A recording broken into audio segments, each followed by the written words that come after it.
17वीं शताब्दी का मध्य था। महाराष्ट्र की धरती पर स्वराज्य की नींव पड़ चुकी थी। छत्रपति शिवाजी महाराज का नाम अन्याय और अत्याचार के अंधेरे में न्याय और स्वतंत्रता की रोशनी बन चुका था। लेकिन यह रोशनी बहुत से बलिदानों से चमकी थी। चारों ओर दुश्मन थे। बीजापुर का सेनापति सिद्दी जौहर हजारों सैनिकों के साथ पन्हाला किले को घेरे हुए था। कई महीनों से शिवाजी महाराज अपने कुछ विश्वस्त मावड़ों के साथ इस किले में फंसे हुए थे। राशन कम था, पानी खत्म हो रहा था और सैनिक थक चुके थे। शिवाजी महाराज को यह निर्णय लेना पड़ा कि अब समय है बाहर निकलने का। उन्होंने एक योजना बनाई। रात के अंधेरे में वह किले से निकलेंगे और विशालगढ़ की ओर प्रस्थान करेंगे। विशालगढ़ तक पहुंचना आसान नहीं था।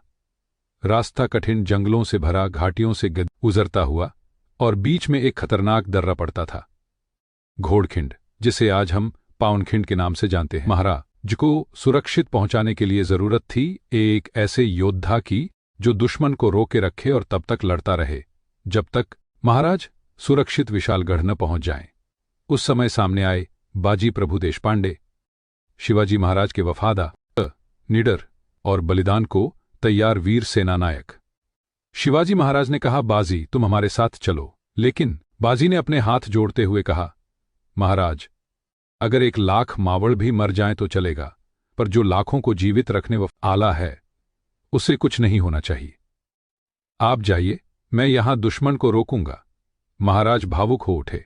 उन्होंने बाजी को गले लगाया। जाते समय बाजी ने एक और बात कही, महाराज जब आप विशालगढ़ सुरक्षित पहुंच जाएं तो तोप देगा। वह तोप मेरे लिए संकेत होगी कि मेरा काम पूरा हुआ। रात के अंधेरे में शिवाजी महाराज 600 मावड़ों के साथ निकल पड़े।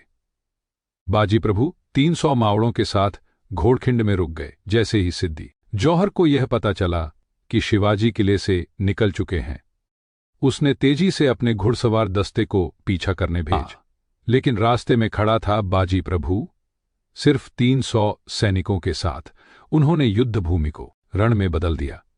दुश्मनों की संख्या हजारों में थी, लेकिन मराठा मावड़ों का उत्साह पहाड़ जैसा अडिग था। तलवार गरजी, ढालें चमकी और लहू बहा, लेकिन बाजी का हाथ नहीं रुका। वह हर हर महादेव की गर्जना करते हुए दुश्मनों पर टूट पड़। ये युद्ध घंटों चलता रहा। तभी एक दुश्मन सैनिक ने छिपकर बाजी के सीने पर गोली चला दी। वह गोली उनके हृदय के पाप सजाकर लगी। बाजी भूमि पर गिर पड़े।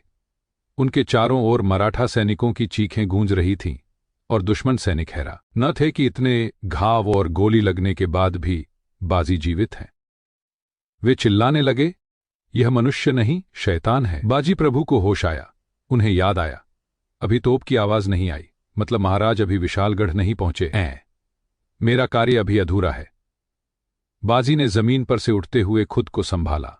लहूलुहान शरीर, डगमगाती सांसें, लेकिन मन में अटूट संकल्प। उन्होंने फिर से तलवार उठाई और दुश्मनों पर टूट पड़े। दुश्मन डर के मारे पीछे हटने लगे।